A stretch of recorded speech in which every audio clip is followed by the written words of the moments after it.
ಬ್ರಹ್ಮಾಂಡ ಬೆಂಕಿಯನ್ನು ನನ್ನ ಇದರಲ್ಲಿ ಇಟ್ಟುಕೊಂಡು ಬಾಳುವಂತಾಯ್ತಮ್ಮ ನನ್ನ ಬಾಳು. ಬೆಳೆದು ನಿಂತಿರುವ ನನ್ನ ತಮ್ಮ ಅರ್ಧ ನನಗೆ ಮದುವೆ ಮಾಡಬೇಕು. ನನ್ನ ತಂಗಿಯ ಮಗಳಾದ ಗಂಗಾಳನ್ನು ಕೊಟ್ಟು ಮದುವೆ ಮಾಡಬೇಕು. ಇನ್ನೂ ಒಬ್ಬ ಸಣ್ಣ ತಮ್ಮ ನನ್ನ ತಮ್ಮನಿಗೆ ಒಂದು ಬಡವರ ಮನೆಯಿಂದ ಹೆಣ್ಣು ತಂದು ಇಬ್ಬರಿಗೆ ಮದುವೆ ಮಾಡಬೇಕು.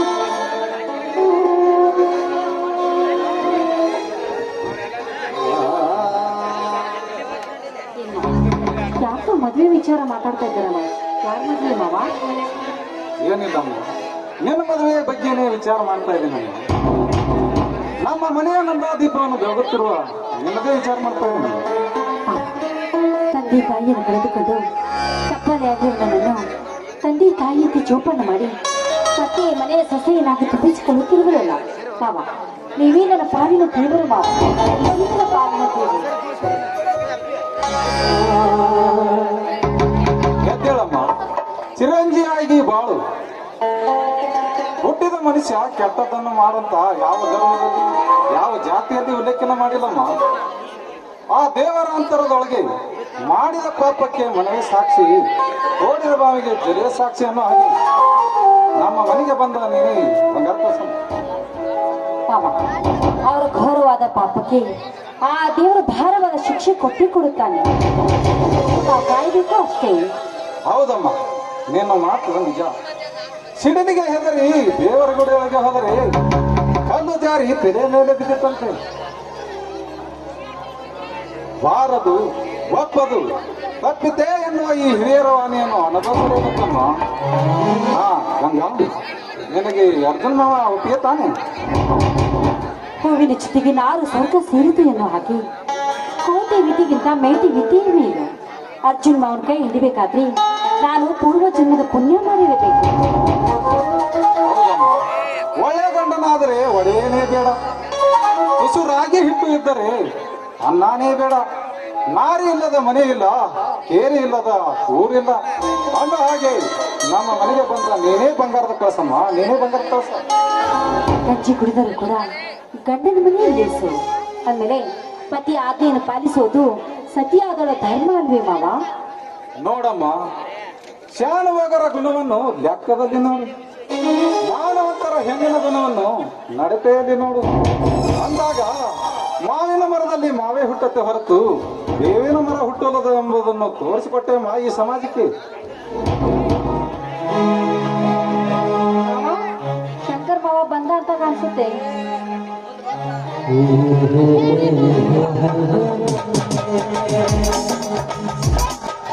ಏನಣ್ಣ, ಏನೋ ಘನ ವಿಚಾರ ಮಾತಾಡಕತ್ತೀರಿ ಅನ್ಸತ್ತ. ಏನಣ್ಣ ಅದು?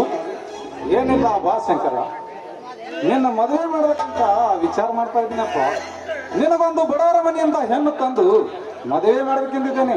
ಇದಕ್ಕೆ ನೀನು ಒಪ್ಪಿಗೆಪ್ಪ? ಯಾಕಣ್ಣ ಬಡವರು ಬಡವರು ಅಂತ ಬೆಚ್ಚಿ ಬೀಳುವಂತ ಮಾತನಾಡಿ ಚುಚ್ಚಿಕೊಂತೀಯ? ಯಾಕೆ ಬಡವರ ಮಕ್ಕಳು ಶ್ರೀಮಂತ ಹುಡುಗಿಯರನ್ನ ಮದುವೆ ಆಗ್ಬಾರ್ದಂತ ನಿಯಮಾದ ಐತೇನ? ಏನು ಕಾನೂನಾದ್ರೂ ಐತೆ? ಶಂಕರ್, ಶ್ರೀಮಂತರು ಆಣೆ ಕಟ್ಟೋದು, ಬಡವರು ತಾಳಿ ಕಟ್ಟೋದು ಎರಡೂ ಸಮಾನಪ್ಪ. ಆಕಾಶಕ್ಕೆ ಏಣಿ ಹಾಕೋದು, ಬೆಂಕಿಗೆ ಮುತ್ತು ಕೊಡೋದು ನಮ್ಮಿಂದ ಸಾಧ್ಯವಿಲ್ಲ. ಅಣ್ಣ, ಈ ನಿಮ್ಮ ಮಾತುಗಳನ್ನು ಕೇಳಿ ನಾನು ಮೂರ್ಖನಾಗಲಾರೆ. ನನ್ನ ಮದುವೆ ವಿಚಾರದಾಗ ನಾನು ಒಂದು ತೀರ್ಮಾನಕ್ಕೆ ಬಂದೇನೆ. ನಮ್ಮೂರಿನ ಜಮೀನ್ದಾರ್ ಜಯರಾಜನ ತಂಗಿ ಶೀಲಾದಳಲ್ಲ, ಅವಳು ನಾನು ಕಾಲೇಜಿನಾಗ ಪ್ರೀತಿಸ್ತಿದ್ದೀವಿ. ಈಗ ಇಬ್ರು ಮದುವೆ ಮಾಡ್ಕೋಬೇಕಂತ ತೀರ್ಮಾನಕ್ಕೆ ಬಂದಿವೆ. ಗೆಳೆತನದ ಗುಣವನ್ನು ಬಡತನದಲ್ಲೇ ನೋಡಬೇಕು ವಿನ ಶ್ರೀಮಂತಿಕೆ ಇಲ್ಲದಪ್ಪ. ತಾಮ್ರದ ದುಡ್ಡು ತಾಯಿ ಮಕ್ಕಳನ್ನು ಬೇರೆ ಮಾಡುತ್ತದೆ ಅಂತ ಅನ್ನೋ ಮಾತನ್ನು ಮಾತ್ರ ಮರೆಯಬೇಡಪ್ಪ ಶಂಕರ, ಮಾತ್ರ ಮರೆಯಬೇಡ.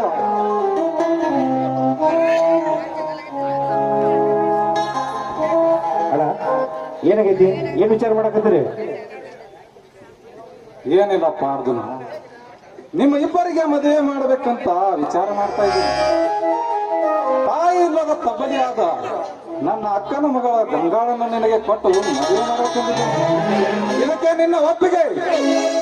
ಏನನ್ನ ಇದು? ಚಿಕ್ಕವನಿರ್ಬೇಕಾದ್ರೆ ಹೆತ್ತ ತಂದೆ ತಾಯಿಗಳನ್ನು ಕಳ್ಕೊಂಡು ತಪ್ಪಲಿಯಾದ ಈ ಕಂದನನ್ನ ಸಾಕಿ ಸಲುವಿ ಇಷ್ಟೊತ್ತಕ್ಕೆ ಬೆಳೆಸಿದ್ದೀಯ. ಅಂದಾಗ ನಿನ್ನ ಮುಂದೆ ನಿಂತು ಮಾತು ಕೊಡುವಷ್ಟು ದೊಡ್ಡವನಲ್ಲ ಅದು ಯಾವ ಹೆಣ್ಣಿಗೆ ನೀನು ಕೈ ಮಾಡಿ ತೋರಿಸ್ತೇವೋ ಅದೇ ಹೆಣ್ಣಿಗೆ ನಾನು ತಾಳಿ ಕೊಡ್ತೀನಿ. ಸಾರ್ಥಕವಾಯ್ತಪ್ಪ, ನನ್ನ ಬಹಳ ಸಾರ್ಥಕವಾಯಿತು. ನಿನ್ನನ್ನು ನನ್ನ ತಮ್ಮನಾಗಿ ಪಡೆದ ನನ್ನ ಜನ್ಮ ಸಾರ್ಥಕವಾಯ್ತಪ್ಪ. ತುಂಬಿದ ಕೊಡವು ತುಳ್ಕೋದಲ್ಲ ಎಂಬುದನ್ನು ತೋರಿಸಿಕೊಟ್ಟಿಬಿಟ್ಟು ನೋಡು, ಈ ನಿಮ್ಮ ಅಣ್ಣನಾದರೂ ನೋಡಿ ಕಲಿತಬಾರು. ಶಂಕರ ಮಾವ ಏನು ನಿಮಗೆ ಎದುರಾಗಿ ಮಾತನಾಡ್ಬೇಕಂತ ಮಾತನಾಡಿಲ್ಲ. ಅದೇನೋ ಹೇಳ್ತಾರಲ್ಲ, ಕೆಲಸನ ಮಗಳಾದ್ರೂ ಕೂಡ ಪುರುಷನ ಸತಿ ಆಗ್ಲೇಬೇಕು ಅಂತ. ಅಂಥದ್ರಲ್ಲಿ ಶಂಕರ ಮಾವ ಇಷ್ಟಪಟ್ಟಿದ್ದು ತಪ್ಪೇನಿದೆ? ಗಂಗಮ್ಮ, ಬಡವನ ಅತಿ ಆಸೆ ಗತಿಗೇಡಿಸುತ್ತಂತೆ. ಮನೆಗೆ ಬರುವ ಹೆಣ್ಣಿನ ಗುಣವು ನಾರಿ ಪುಣ್ಯ ಭಾಗ್ಯದಲ್ಲಿ ಇರುತ್ತದೆ ಅಂತೆ. ಅಂದಾಗ ಮನೆಗೆ ಬರುವ ಹೆಣ್ಣು ನಾರಿ ಆಗಬೇಕಮ್ಮ, ನಾರಿ ಆಗಬಾರದು. ಹೋಗಿ ಬಿಡೋಣ. ಶಂಕರ್ ಎಷ್ಟೇ ಆಗಲಿ ನನ್ನ ಒಡ ಹುಟ್ಟಿದ ತಮ್ಮ. ಅವ ಯಾವ ಹುಡುಗಿನ ಪ್ರೀತಿ ಮಾಡ್ಯಾನೋ ಅಕ್ಕಿನ ತಂದು ಮದುವೆ ಮಾಡಿದ್ರೆ ಆಯ್ತು. ಅದ್ರಾಗೇನ್ ದೊಡ್ಡ ಏ ಶಂಕರ ಬರೋ ಇಲ್ಲಿ. ಯಾರಪ್ಪ ನೀನು ಕಾಳ ಹಾಕ್ತಾರೆ ಹುಡುಗಿ? ಅದು ಏನದು? ಹೇಳಪ್ಪ, ಹೇಳು. ನಿಮ್ಮ ಅಣ್ಣ ಕೇಳ್ತಾ ಇದ್ದಾನಲ್ಲ, ಹೇಳು. ಹೇಳ್ತಾನ ತಡಿಯನ, ಹೇಳು. ಅವನಂಗ್ ಹೇಳ್ತಾನಪ್ಪ, ಅವನು ಹೇಳ್ತಾ ಇರೋದು ಅವನಂಗ್ ಹೇಳ್ತಾನಪ್ಪ. ಅವನು ಪ್ರೀತಿ ಮಾಡ್ತಾ ಇರೋದು ಈ ಸೊಕ್ಕಿನ ಸಹಕಾರನ ತಂಗಿ ಸೀನಾ ಅಂತ.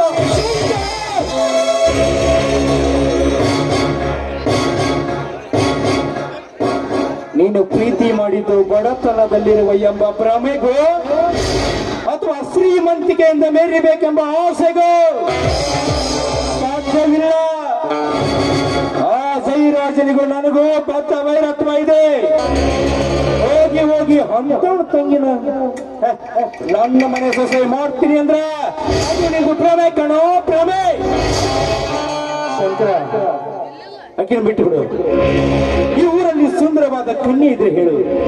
ನನ್ನ ತಮ್ಮನಿಗೋಸ್ಕರ ಅವ್ರ ಕೈ ಕಾಲಿಗೆ ಬಿದ್ದು ನನ್ನ ಹೊಲ ಮನೆ ಹೋಗಿ ಚಿಂತಿಲ್ಲ. ನಾನು ಮುಂದೆ ನಿಂತು ನಿನ್ನ ಮದುವೆ ಮಾಡ್ತೀನಿ. ಶಂಕರ, ಅಕ್ಕರೆ ಇರದ ಉಪ್ಪರಿಗಿಂತ ಅಕ್ಕರೆ ಇರುವ ತಿಪ್ಪಿನಲ್ಲಿ ಜೀವನ ಅಂದ್ರೆ ಹುಡುಗಾಟಲ್ಲೂ. ಹುಡುಗಾಟದ ಹುಡುಗಿನ ತಂದು ಜೀವನದಾಗ ಜೊತೆ ಮಾಡ್ಕೊಂಡ್ರೆ ಮುಂದೆ ಒಂದು ದಿನ ನಿನ್ನ ನಡು ನೀರ ಕೈ ಬಿಟ್ಟು ಹೊಕ್ಕಳ ಎಚ್ಚರ. ನೋಡು ಶಂಕರ, ಆ ಜಯರಾಜ ಕೆಟ್ಟು ಜನ. ಮೇಲಾಗಿ ಕಂಡಾರ ಮಕ್ಕಳನ್ನು ಬಾವಿಗೆ ತಳ್ಳಿ ಅದರ ಆಳ ಎಷ್ಟೈತೆ ಅಂತ ತಿಳ್ಕೊಳ್ಳೋ ಜನ. ನಾವೇನಾದರೂ ಅಂತ ಶ್ರೀಮಂತರ ಜೊತೆಗೆ ಸಂಬಂಧ ಬೆಳೆಸಿದ್ರಿ ಕಾರಿನಲ್ಲಿ ಕರೆದುಕೊಂಡು ಹೋಗಿ ಕಾಡ್ನಾಗ ಬಿಟ್ಟಂತಾಗುತ್ತದೆಪ್ಪ ನೀನು ಬಾಳು. ಅಣ್ಣ, ಏನಾಗೈತಿ ನಿಮಗ? ಯಾಕೆ ಈ ತರ ಮಾತಾಡಕತ್ತೀರ? ನಾನೇನು ಸಾಲಿ ಕಲಿಯೋದ ಹಳ್ಳಿ ಗಮಾರನಲ್ಲ. ನಾನೊಬ್ಬ ವಿದ್ಯಾವಂತನೆಂಬುದು ಮರಾಕೋಬೇಡ್ರಿ. ಯಾಕೆ ನೀವು ವಿದ್ಯಾವಂತರ ತರ ಮಾತಾಡಕತ್ತೀರಿ? ನೀವ್ ಯಾರು ಎದುರಿಗೆ ಮಾತಾಡ್ತಾ ಇದ್ದೀರಾ ಗೊತ್ತಾ? ನೋಡಮ್ಮ, ನನಗದೇನು ಗೊತ್ತಿಲ್ಲ. ನಾನು ಪ್ರೀತಿಸುತ್ತ ಅವಳದೇ, ಮದುವೆ ಆದ್ರೂ ಅವಳೆ ಅಷ್ಟೇ. ನೋಡಿದೇನು ಅರ್ಜುನ, ನೋಡು ಈ ನಿನ್ನ ತಮ್ಮನ ಸೊಕ್ಕಿನ ಮಾತನ್ನು. ಪ್ರೀತಿಯ ಹುಚ್ಚು ನೆತ್ತಿಗೇರಿಸಿಕೊಂಡು ಹಿರಿಯರೆಂಬುದನ್ನು ಮರೆತು ಬಾಯಿಗೆ ಬಂದಂತೆ ಮಾತನಾಡುತ್ತದೆ ನನ್ನಪ್ಪ.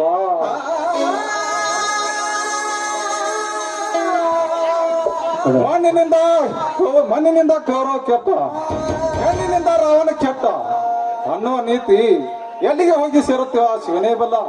ಅರ್ಜುನ, ಈ ಭಾರವನ್ನ ನಿನ್ನೆಗೆ ಹಾಕಿನಪ್ಪ, ಇದನ್ನ ನೀನೇ ಬಗೆಹರಿಸ್ಬೇಕ.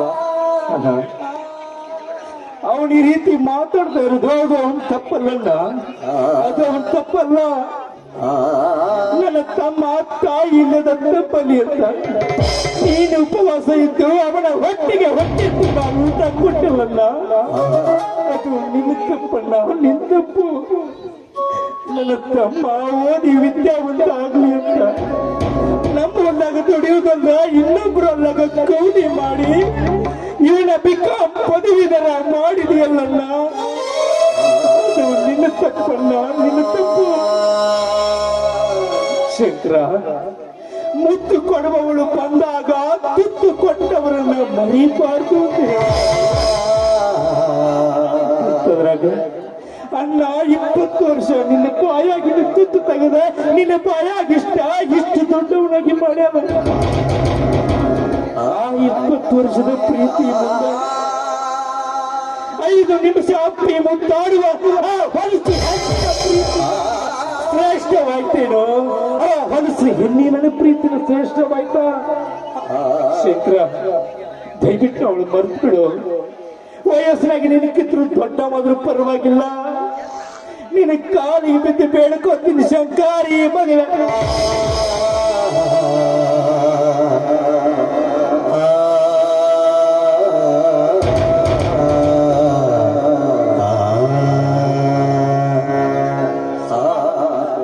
ಸಮಾಧಾನ ಮಾಡಿಕೊ ಅರ್ಜುನ, ಸಮಾಧಾನ ಮಾಡಿಕೊ. ನಾವೀಗ ಅವನಿಗೆ ಏನು ಹೇಳಿದ್ರು ಮುತ್ತು ಕೊಡೋಳು ಬಂದಾಗ ತುತ್ತು ಕೊಟ್ಟವಳ ಲೆಕ್ಕಕ್ಕಿಲ್ಲದಂತಾಗಿ ಬಿಟ್ಟಿದೆ ಅಪ್ಪ. ಅವನಿಗೆ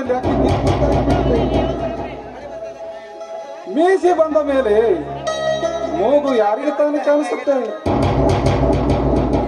ಹೆಣ್ಣಿನ ತೋಳತಕ್ಕೆಯಲ್ಲಿ ಬಿದ್ದವನಿಗೆ ಬುದ್ಧಿ ಹೇಳೋದು, ಬೋರಿಗಲ್ಲಿನ ಮೇಲೆ ನೀರು ಸುರುವುದು ಎರಡು ಒಂದೇನಪ್ಪ. ಯಾಕಡ ನೀನು ಪ್ರೀತಿಸಿರೋ ಗಂಗಾಳನ್ನ ನೀನು ಮದುವೆ ಆದ್ರೆ ಅದು ನಿನಗೆ ಅರ್ಹತೆ ಇದೆ. ಆದ್ರೆ ನಾನು ಪ್ರೀತಿಸಿರೋ ಹುಡುಗಿನ ನಾನು ಮದುವೆ ಆಗಲು ಯೋಗ್ಯತೆ ಇಲ್ವಾ? ಶಂಕರ್, ನಿಮ್ಮ ಮೊಸಳೆ ಕಣ್ಣೀರಿಗೆ ಕರುವವರಲ್ಲ ಈ ಶಂಕರ್.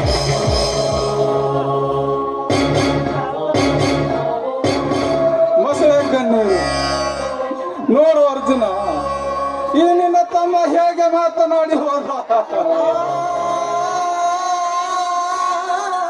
ಆಗಲಪ್ಪ, ಅವನು ಅಂದುಕೊಂಡ ಹಾಗೆ ಆಗಲಿ.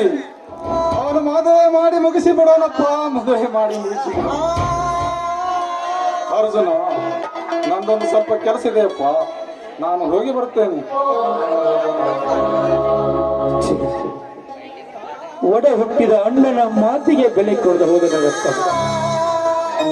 ಇಷ್ಟು ದಿನ ನಾನು ಯಾರ ಮುಂದೆ ತಲೆ ಎತ್ತಿ ಬಾಳ್ಬೇಕಂತ ಮಾಡಿದ್ದು, ಅವನ ಮುಂದೆ ನನ್ನ ತಲೆ ತಗ್ಗಿಸುವ ಹಾಗೆ ಮಾಡಿದ ನನ್ನ ತಮ್ಮ. ನನ್ನ ತಮ್ಮನಿಗಿಂತ ಹೆಚ್ಚಿಂದ ನನಗೆ ಏನೂ ಇಲ್ಲ.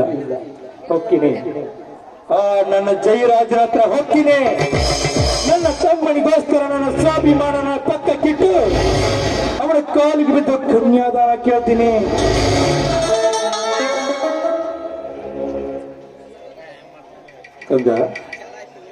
ಅಣ್ಣನ ಮಾತಿಗೆ ನನ್ನ ಮದುವೆ ಆಗ್ತೀನಿ ಅಂತ ಒಪ್ಕೊಂಡೇವು, ಅಥವಾ ನಿನ್ನ ಮನಸಾರಿ ನನ್ನ ಮದುವೆ ಆಗ್ತೀನಿ ಅಂತ ಒಪ್ಕೊಂಡೇವು? ಇಲ್ಲ ಮಾವ, ನಾನು ಮನಸಾರನ್ನೇ ಮದುವೆ ಆಗ್ತೀನಿ ಅಂತ ಒಪ್ಪಿಕೊಂಡಿದ್ದೀನಿ. ಯಾಕಂದ್ರೆ ನೀನಂದ್ರೆ ನನಗೆ ತುಂಬಾ ಇಷ್ಟ ಮಾವ.